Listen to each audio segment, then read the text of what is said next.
Papiamentu is a language with a 300-year-old history. It's called a lingua franca, which is a language that was formed because different people groups were trying to connect with each other.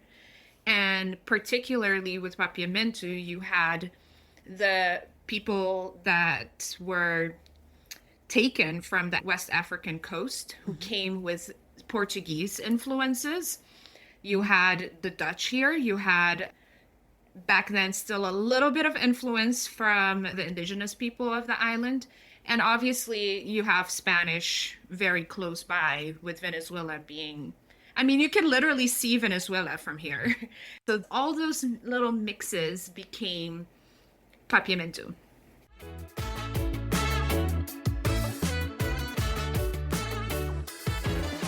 This is the Moreish Podcast, where Caribbean history meets culture and cuisine. Hi, Sheedia. Welcome back to the Moreish Podcast. Hey, thank you for having me.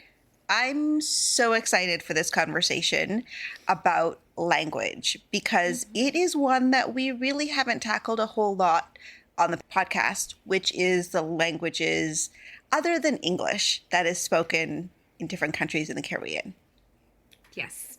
And I'm excited to share more about Papiamentu because I'm really passionate about it. Before we dive right into the topic, why don't you give us a quick little recap of who you are, where you live, and then we'll talk a tiny little bit about the history that we covered the last time as a refresher, and we'll dive right in.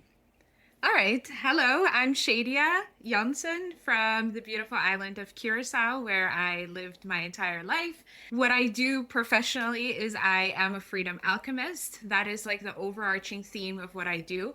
And what that means is I help people experience more freedom by challenging the norms. And the ways that I do that is one through my podcast called The Dungeon, where we challenge taboo Caribbean subjects. I do that through my coaching. I also do that through teaching Papiamentu, which we're going to be talking more about that. I have a Papiamentu course online.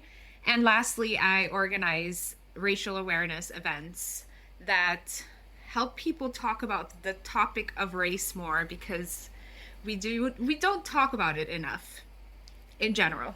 Yeah. You are in Curaçao right now. Yes, I am. Yeah.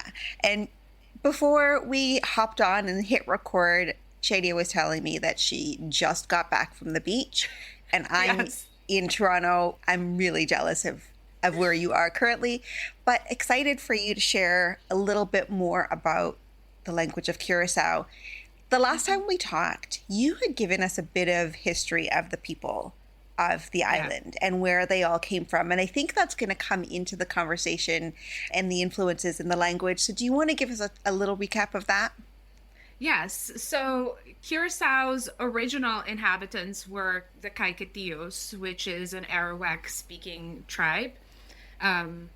Interestingly enough, this week I found out that those terms like Caquetios and Taínos and those type of things are actually words that the Europeans give the people. And I haven't it was like a thought that I found on the internet, but I'm like, And we don't really know fully what the actual names were for a lot of the tribes. So that in itself is interesting. You know, when we were talking about Dominica, for example, they recently changed the name of the indigenous people back to the original Kalinago. Mm-hmm. Yeah. I think it had to do with that, the little hint that was dropped when I was scrolling the net. Yes. So the Caquetios people, who were originally from the Venezuelan main coast, were the ones that inhabited the island. They were a traveling people, so they went back and forth between Curaçao and the mainland. Then along came the Spaniards, who did not really play a big role in the island's history. They came in 1499 because they didn't really find much use for the island. So it was easy for the Dutch to take over in 1634. And they did find a lot of use for the island, especially its location. the harbor and stuff like that. And they were the ones that also started the transatlantic slave trade, which is the reason why a majority of the population is of Afro descent. And then there were a couple of other groups of people that you mentioned, the Sephardic Jews that came from Portugal. Yes. Oh, yeah. That plays a big role as well in the language. So they came from Portugal through Spain and sought refuge in the Netherlands. And when the Dutch came to Curaçao, they brought them along. Specifically around the 1650s, they started coming. So they have played a huge role alongside the Dutch in forming the basics, like the foundations of the island. I will add a link to the previous episode all about the history. And we also did a second one about food. So I'll link both of those because those are really interesting. That will also help you understand a little bit more about what we're going to talk about, which is language. Yes. What is the official language of Curaçao? We have 3. So Papiamentu it's the most widely spoken language. It is the local language, so that's official. But also Dutch and English are official languages. In addition, Spanish is also widely spoken. So a majority of Curaçaoans, so if you go through the school system here, you learn all 4 languages. And it's not like in some places where you learn these languages in school and you never speak them. You hear it all the time. So even if you're not necessarily fluent in all of them, you can definitely have a conversation and like fend for yourself in all of those 4 languages. Yeah. Most of us already know 3 of the languages that you talked about, but Papiamentu is a new one for me and what we're going to focus on in this episode. Papiamentu is a language with a 300-year-old history. It's called a lingua franca, which is a language that was formed because different people groups were trying to connect with each other. And particularly with Papiamentu, you had the people that were taken from the West African coast who came with Portuguese influences. You had the Dutch here. You had back then still a little bit of influence from the Caquetios, so the indigenous people of the island. And obviously you have Spanish very close by, with Venezuela being, I mean, you can literally see Venezuela from here. So that's how close it is. And so all those little mixes became Papiamentu. So there are 2 languages with similar names that I want to ask you about, Papiamentu and Papiamento. Can you talk about the difference and where each of them are spoken? Yes. So that both languages are languages of the ABC island. So Aruba, Bonaire, Curaçao. Sometimes they're grouped together. Sometimes people only speak of Papiamento, but they mean Papiamentu. So to break it all down, Papiamentu is spoken in Curaçao and Bonaire, and Papiamento with an O is spoken in Aruba. And the difference is in how the language, the biggest difference is how the language is written. So with Papiamentu, which is my language and that of Bonaire as well, it's written in a phonetic way. So you write it the way you hear it. Very straightforward with that. And then with Papiamento, I don't remember how you say it. I think it's etymological. So you write it based on the origin of the word, which is completely different than how we do it. So an easy example is if you think of the word computer, it's computer in Papiamentu and Papiamento, but in Papiamento with an O, they'll write it exactly like you hear it in English, computer, because that's the origin of the word in the way that they're saying it. Versus in Papiamentu, we then write it starts with a K, it has a O with an accent, an M, a P, a U with a double dots on it, TER. So, and so when you're talking about how it's written in with the like the O with the dots. What language is influencing that?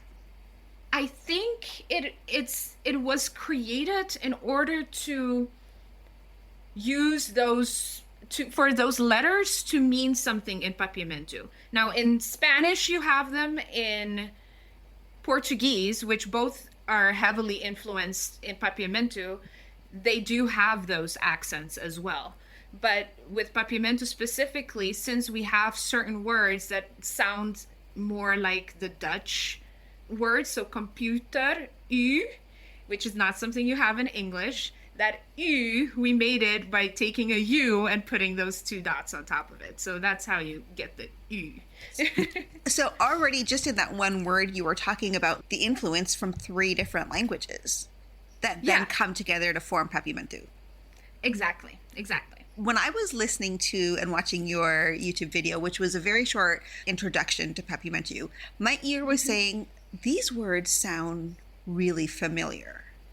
Mm-hmm. So there's some influence there in the way it's spoken. Now, I wasn't following in the way it was written. I was just listening to the way you were speaking the words. Mm-hmm. And what influences do you think I was hearing there? I know a little bit of Spanish. I don't know any Dutch. It's mostly Spanish. Yeah, a lot of people, when they hear it, if they know Spanish, they'll say it sounds like Spanish. If they know Portuguese, they'll say it sounds like Portuguese. But to me, Spanish and Portuguese do have a lot of similarities. So when people ask me, if you speak Spanish, will you be able to understand Papiamentu? I'll say, to an extent, the same as a Spanish-speaking person can understand some Portuguese to an extent, but it's not like you can understand everything that people are saying. So you said 300 years. Yes. Was the language, did it begin in the ABC Islands? Yes. So the actual Papiamentu was formed here. It doesn't come from anywhere else, but its influences, it's heavily influenced by Portuguese, because in West Africa, that's what they were speaking. That they were colonized there first and then came here. What's interesting is in Cape Verde and Guinea-Bissau, the languages that they spoke, the criollo that they have there, I can understand it. And they can understand some Papiamentu too. And I feel like I can understand them better than I can understand, let's say, Spanish or Portuguese, had I not known Spanish before. This is so interesting because, the ABC Islands and Curaçao in itself is such a small country in comparison to the entire world. Mm-hmm. And there's these 3 islands, and yours in particular, Curaçao, where there is this very unique language. There's a lot of different ways people see that, right? I celebrated with my whole soul. I'm like, Papiamentu is the most beautiful thing ever. But there are people that say, oh, it's unimportant because not a lot of people speak it. And to that I say, actually, there is enough people for it to be an official language, right? And celebrating that versus looking at it from a very capitalistic point of view of, oh, how many people speak it? If not enough people speak it, then it's unimportant. Or how much business can you do in Papiamentu? Like those type of thought patterns kill culture. That is neo-colonization. It's not colonization as in coming with ships and taking over a country, but it is neo-colonization of something that technically came because colonization exists, right? Like if those people were not kidnapped from the African coast and brought here, there will never be any Papiamentu. If none of the history that we talked about in a previous episode, if none of those things happened, this language would not exist. So if the Spanish didn't arrive, if the Dutch didn't take over, if they didn't start the transatlantic slave trade, this language would not be. No, it won't need to exist, right? And it's still a very young language too, right? It wasn't until the 1980s that it became a language that was taught in school, but it was taught in school before it became an official language in 2007. So it's not that long ago that people didn't speak it or write it, right? Like I can write Papiamentu and sometimes I still doubt, should I write it this way or should I write it that way? But my mom did not get any Papiamentu in school. And she can't really write it. I mean, she's learning, but she's never learned in school as a child. What language then, prior to the 1980s, when you said it was officially starting to be taught in schools, what languages were spoken in the schools? Dutch. And Papiamentu was not allowed to be spoken. We will be punished and sometimes beaten for speaking Papiamentu. Why would that be? The colonization of it all, because, and that's the thing about it is we can say, oh, Curaçao, we are our own country and all that stuff. But I say we're still very much colonized in the things that are ours are not celebrated or were not allowed to be celebrated. And so I think with every year, especially with every decade, you see that more of what is ours is celebrated. And I absolutely love that. So prior to 1980, when it was officially taught in schools. Yeah, 1986, I believe. Yeah. Sorry, it was 86? Yes. So your mom, for example, was taught Dutch in school. And so is Dutch her native language? No, Papiamentu is. Because, so let me tell you, this is also interesting, right? Everybody grows up in their home speaking Papiamentu. But when you go to school, you have to switch to Dutch. And this is also similar, because I was in Jamaica for a while, to, people speak Patois everywhere, but then they go to school and then it's English. But English is at least a little bit closer to Patois, even though I will not consider them the same language at all. I hate it when people do that. But so it's a similar thing, but Dutch and Papiamentu are so different. And that's not only my mom's experience, it's also my experience, right? So I grew up speaking Papiamentu. I go to school, we start learning Dutch. And in third grade of elementary for me, so it was around when I was 7, 8 years old, we started getting our first lessons in Papiamentu. So that's like the basics of Papiamentu. And then as I was growing, it was developing, right? So I ended up passing my exams in high school at a lower level than the level of high school that I finished, versus my siblings that are 5 to 7 years younger than me. They passed it at a higher level than me. And then the year that I ended high school is the year that Papiamentu became an official language and became something that's taught from the beginning of school. So everybody speaks the language. And going back to the example of your mom, she's been speaking it her entire life, but it was forbidden in school. Yes. So as soon as you step out of school, you're back to Papiamentu. While you're in those buildings, you're Dutch. But for me, I was never forbidden to speak Papiamentu in school. So that in itself, you see that generational change. Right. What do you think?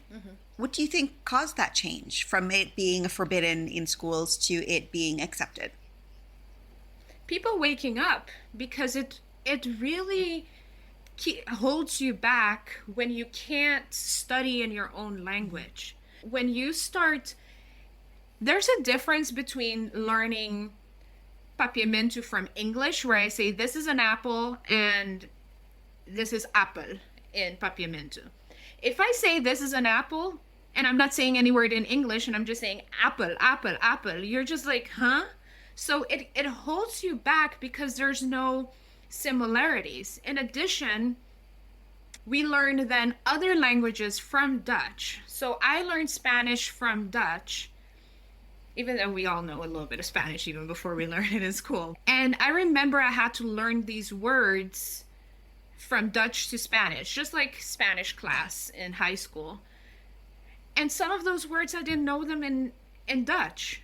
So I don't know what it means in Dutch, and I have to learn what it means in Spanish. Because things like weather and cultural aspects of either the Netherlands or Spain, we don't have them here. And sometimes we don't even have anything to compare them with.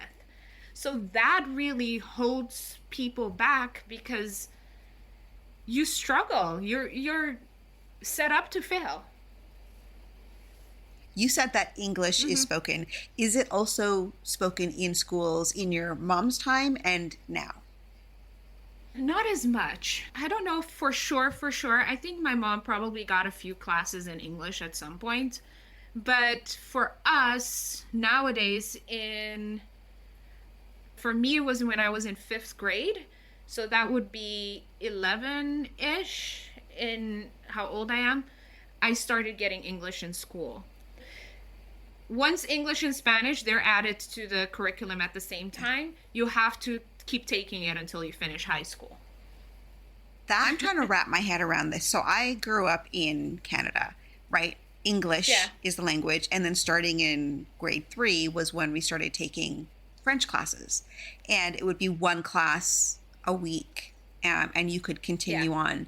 But you're telling me that you spoke Papiamentu as your language. That's your original language. And then you had to learn Dutch, Spanish, and English as a child. Yes. It's so normal to us. And to me, as I traveled, I realized how not normal that is and how intelligent Curaçaoans are because languages unlocks things within your brain. And most Curaçaoans are just unaware of it. It's normal. It's not just like what we talked about is just like the school curriculum of things, right? But most of our entertainment, it's either in Spanish and or English.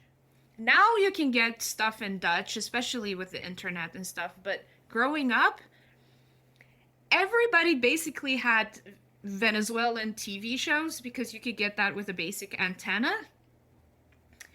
Because they're so close by again. And then if you had a little bit more money, you could get cable, or what my dad did was order VHS tapes from the States, which is, nowadays you could do that through the internet. That was a huge deal back then. So for me, I grew up in a very high control Christian environment. So I wasn't allowed to watch the Venezuelan stuff because there was a lot of soaps and telenovelas and kissing and stuff like that. So I got to watch my little Christian VHS tapes in English. And so I grew up with more English and Spanish. But it's everywhere. Like you hear English and Spanish a lot. If I were to come to Curaçao, you know that you see street signs, you see signs on stores. What language would it be in? Papiamentu, Dutch, and English. The street signs are in Papiamentu and Dutch. But sometimes they're in English. Stores usually have English names. Sometimes Papiamentu. It's all over the place. Like it's wild. It is just so interesting to me because Curaçao, again, in the grand scheme of the world, is such a small place for such a unique situation with languages. Yeah. And we connect the Caribbean, that's something that most people are unaware. I didn't even notice that until this year. Besides the Creole languages, it's just French that we don't speak here when it comes to like the colonized Caribbean languages. So that's in itself is very interesting. I love to, when we're talking on this podcast, define some terms that people listening may not understand. And you just said Creole. And this is one that I think, depending on where you're from in the world, that word might mean something different. Can you tell me what it means in the context that you were speaking? Yeah, so Creole means that a new thing that was created, right? And Papiamentu is a Creole language because it was created in Curaçao, but it's not indigenous to Curaçao. And so that's why it's a Creole language, but there is another term for that, which is the lingua franca, which I mentioned earlier, when it comes to languages. But everything that is like our food is Creole food, the way that I mention it. The people here are Creole people because we're not indigenous Caquetios or Arawaks or anything like that, but we created a new indigenous environment, which is like this mixture of people that we have now. So if we think about somebody of Dutch origin who can trace their ancestry back, but they were born in Curaçao. Yes. Criollo is what we say. So maybe there's origins elsewhere, but it was born on the island, whether it's the language or the food. It would be considered Creole because it is new and created in Curaçao. Yes. Or anywhere else in the Caribbean, because that term applies to many places in the Caribbean. Yes. Another interesting thing that I would like to say too, and this is something that I'm passionate about, is that Papiamentu and Haitian Creole are the only official Creole languages in the Caribbean, even though there's so many of them spoken and there's so many different dialects even of English, but those are the only two. And that's why I think Papiamentu is so important, but I also think that's also sad because there are other, as I said, I have a very strong connection with Jamaican Patois, and I'm like, that should just be a language, an official, taught in school, all of that. Earlier you said it was 2007 that Papiamentu became an official language of Curaçao. Mm-hmm. How did that transpire? I think in the early 2000s, there was this movement that's still going on, really, of understanding who we are. In 2004, we voted for what position we wanted in the Dutch kingdom. So either we would stay as the Netherlands Antilles, independence, become a province of the Netherlands, or what we decided, which is autonomous in the Dutch kingdom. And all of that sparked a lot of conversation. Like, I was in high school during that time, and we would skip class to have full-on debates on the importance of Papiamentu. And we would have full-on debates on, like, which one of those four choices we had to choose in the referendum, the polls, right? And we were kids. So these people that were kids back then, or teenagers like me, we have this ingrained in us and this passion of, no, we don't want to be beaten for speaking our own language. This is what is us. Accept, take it or leave it, you know? The reason I asked that question is because you were saying, for example, Patois in Jamaica is not an official language, even though it is so widely spoken and everybody knows about it. Mm-hmm. And that is the same in many different Caribbean countries. Yes. And I was just curious of how you guys went from it is a language spoken by everybody to making it official, because it is a process, and there is people have to fight for it. Yeah.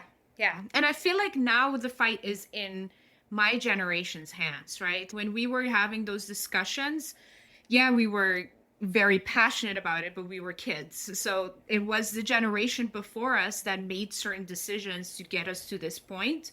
Now it's up to us to continue fighting for it or standing up for it. Yeah. I realize I may have made it sound like people in Jamaica or other countries are not fighting for the language. And I'm not saying that that's the case. No. It's an example of one language that is so widely spoken and known, but not official. And as you said, the only other official Creole language is in Haiti. Yes. And I started learning some of it. I know a little bit of French because I also got French in high school, but that was like an extra thing. And it's so beautiful, just like seeing the similarities. It's so phonetically written, the Haitian Creole compared to Papiamentu. it's been like a month or two that I started doing it, and I haven't been really focusing on it. But there is this groundedness that you get when you speak the language that is so close to your heart. And I wouldn't say it's the indigenous language. Again, it's the Creole language. But Creole for 300 plus years is very close to indigenous, you know? Yeah. And the fact that it's become an official language means that it's not at risk of getting lost. Yes. And that's beautiful. Absolutely. Yeah. There is the chance, I think, in other places. I was talking to someone from Puerto Rico, and she was saying that there is so much English US influence that most people are speaking Spanglish and not full Spanish. And that is just one little example of the language getting changed, mixed, and potentially lost. Yes. And that is, it's still a little bit of a threat here. I've dedicated this year specifically to use as much Papiamentu as possible, because even when we speak other languages here, because everybody knows all the languages, we just mix it all. Like if you can't think of something, you use a word in another language.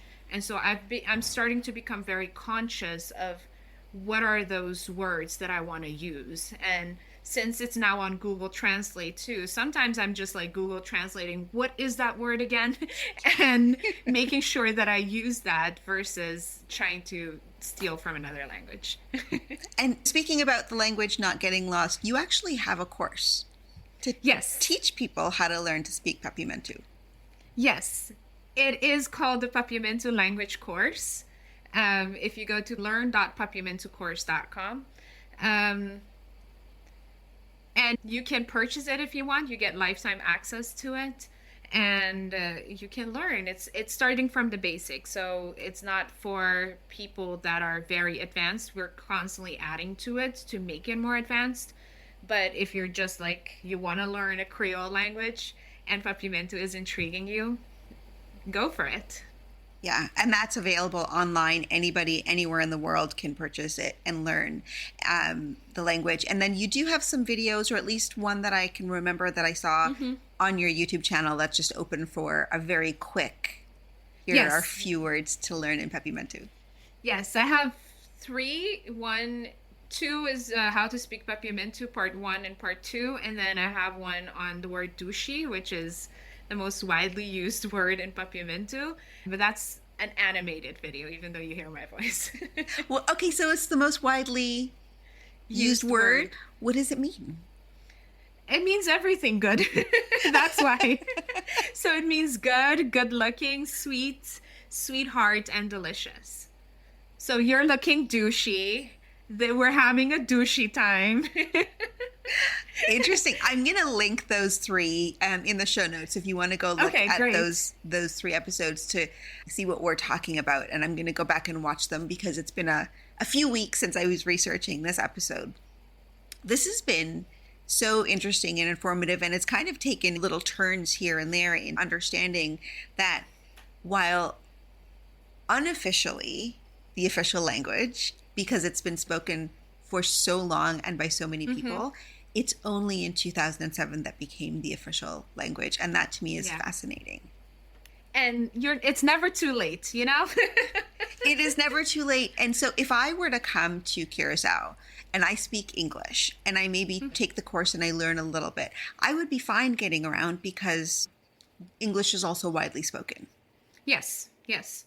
And some people are more comfortable speaking English than others, but they'll always find a way to give you what you need. What is the language you are most comfortable speaking? Sadly, English. It's an honest answer. Yeah, but it's becoming more comfortable in Papiamentu. The reason why I say English is because I know more subjects in English. So I know how to talk about my profession and stuff like that in English, versus in Papiamentu is more of an everyday thing. But I'm really, really making it a point to be able to have all sorts of conversations in Papiamentu. Even with English, like when we were talking about food, I struggle with some words because I've don't know them or I've never said them in English before. So yeah, it's a mix, but I would say I'm most confident always being able to defend myself and express myself in English. Before we wrap, I do want to ask you about your podcast because you mentioned it at the very beginning and it piqued my interest, and we're not going to spend a lot of time on it, but what's the name of your podcast? The Dungeon. And then the topic you said was really talking about taboo topics. Tell me about that. It's a spicy podcast, and not in the sexual way always, but we say it as it is. And we cover things like religion and cults and sexual things and gender equalities that we see in the Caribbean being abandoned by family members because of your LGBTQIA status. What it means to be authentic, and being authentic in a Caribbean culture that is has very much a group mentality of this is how it should be in so many ways. So those are some of the topics off the top of my head that we've covered. The next season is going to come out next year. And what I can say is that it's going to be heavily focused on migration, but it's going to cover a bunch of topics. But if everything goes well, that's going to be the topic. I'm planning something cool about that. I can't wait to listen. I'm going to link to your website and your podcast and some of the other things that we've talked about. But today, learning about the language and Papiamentu was so enlightening, and I appreciate you sharing more of your culture with us today. Thank you. It's a pleasure. And thank you so much for having me.